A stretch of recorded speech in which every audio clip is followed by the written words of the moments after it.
छत्तीसगढ़ में नगरीय निकाय और पंचायत चुनाव की तैयारियां जोरों पर हैं, लेकिन इन चुनाव से पहले एक बार फिर ईवीएम को लेकर विवाद खड़ा हो गया है। राज्य में इस बार चुनाव बैलेट पेपर की जगह ईवीएम से कराए जाने की योजना पर विपक्ष ने तीखी प्रतिक्रिया दी है।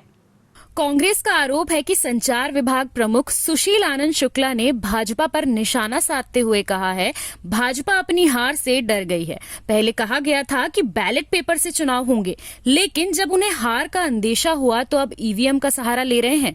भाजपा का जवाब डिप्टी सीएम अरुण साव ने इस आरोप को खारिज करते हुए कहा है कि चुनाव आयोग ने ईवीएम से चुनाव कराने का फैसला किया है और ये पूरी तरह पारदर्शी प्रक्रिया है। पार्टी अंततः अपनी फितरत पे आ ही गई।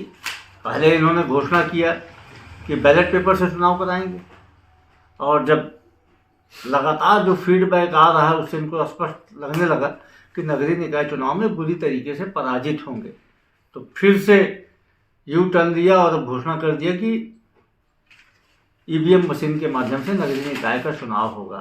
दरअसल भारतीय जनता पार्टी की जान ईवीएम में बसती है। वो ईवीएम के अलावा चुनाव के बारे में कभी सोच ही नहीं सकती। उसे मालूम है कि जिस दिन बैलेट पेपर से चुनाव होने लगेंगे उसका बंटाधार होना तय है।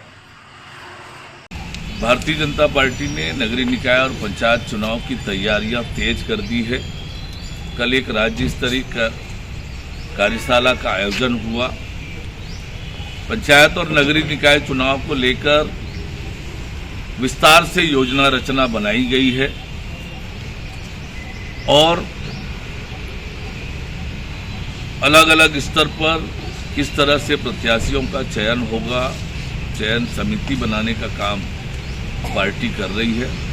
सुव्यवस्थित रूप से पूरी रणनीति और योजना के साथ पार्टी पंचायत और नगरीय निकाय को चुनाव में जाएगी और उसकी तैयारियां पार्टी के स्तर पर पूरी हो गई है।